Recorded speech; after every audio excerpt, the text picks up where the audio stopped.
Music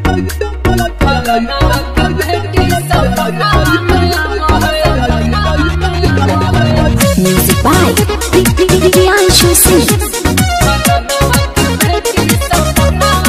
का नाम है तुहार? डीजे मुकेश राज कहाँ घर बा तुहार हो? अमाटोर अखिया से नींद चैन दिल के उड़ाबो है।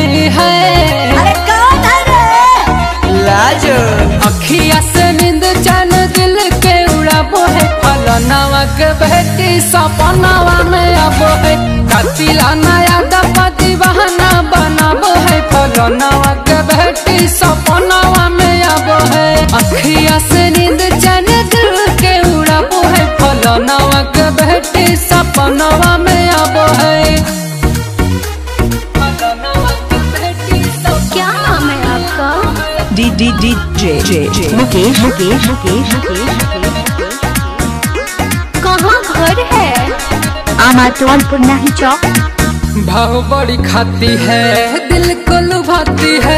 नखरे दिखा के हमें पल पल सताती है। ओ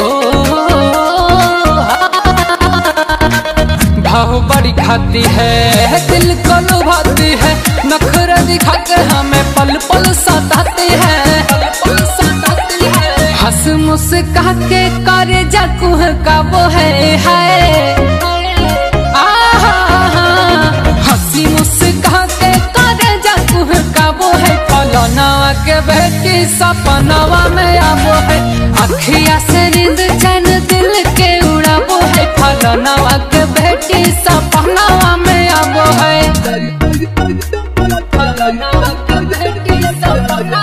आपका नाम क्या है? और आपका? डी मुकेश राज कहाँ घर है? अमाटोर मोबाइल नंबर 9021676653।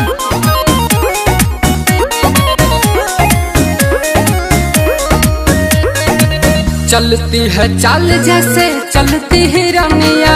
नाक के नथुनिया भुला दिया दुनिया। चलती है चाल जैसे चलती ही रनिया। नाक के नथुनिया भुला दिया दुनिया।